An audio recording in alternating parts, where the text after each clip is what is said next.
બ્રાહ્મણ આવે ત્યારે શું શું કરવું જોઈએ આ ભગવાન શીખવાડે છે અહીંયા. બ્રાહ્મણ દૂરથી દેખાય છે, ભગવાન તરત જ ઊભા થઈ ગયા. અને બ્રાહ્મણ જ્યાં છે ત્યાં લેવા ગયા છે ભગવાન. 14 ભુવનનો નાથ ના આવે તો કોઈ શું બોલે? કશું બોલી શકે કોઈ કે ભગવાન તમે ઊભા કેમ ના થયા? તોય લેવા દોડ્યા છે, બ્રાહ્મણનું સન્માન જાળવવા માટે થઈને દોડ્યા છે. મહાભારતમાં આવે છે ને, બધું જ હારી ચૂક્યા છે યુધિષ્ઠિર. છેલ્લે કોને હાર્યા છે? દ્રૌપદીજીને પણ હારી ચૂક્યા છે, એવી આપણે કથાઓ સાંભળી છે.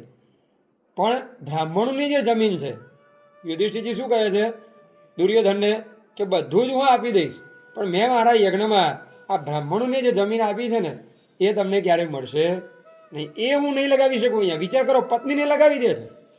સમગ્ર સંપત્તિ, સમગ્ર રાજ્ય, સમગ્ર પુત્ર પત્ની બધા જ લાગી ગયા છે જુગારમાં, પણ બ્રાહ્મણને આપેલું એ હું નહીં આપું ખાલી. તો આ રાજાઓએ બ્રાહ્મણનું સન્માન કરતા એટલું કે બ્રાહ્મણને આપેલું ક્યારે પાછું લેવાય નહીં, નહીં તો બહુ મોટો અપરાધ થાય. એટલે આ જ રીતે બ્રાહ્મણ આવ્યા છે, બ્રાહ્મણની સેવા કરી છે, બ્રાહ્મણને બેસાડ્યા છે. પોતાનાથી ઊંચા સિંહાસન ઉપર ભગવાન બિરાજમાન કરે છે અને બેસાડીને પછી એમની સેવા શુશ્રૂષા કરે છે. અને બેસાડીને ભગવાન બ્રાહ્મણને ઉપર બેસાડે છે, ભગવાન નીચે બેઠા છે. પાત્ર લઈને ભગવાન એ બ્રાહ્મણના પગ ધુવે છે અને પગ ધોઈને એમનું ચરણામૃત પોતાના મસ્તક ઉપર પધરાવે છે.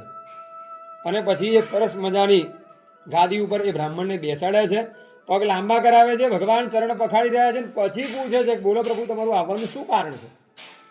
આટલી સેવા બ્રાહ્મણ આવે ને એની પહેલાં કરવી પડે, પછી આ ભગવાન આપણને શીખવાડે ડિસિપ્લિન કેવું એ ભગવાન શીખવાડે કે કોઈ આવે તો આપણે કેવી રીતે એમનું સન્માન કરવું.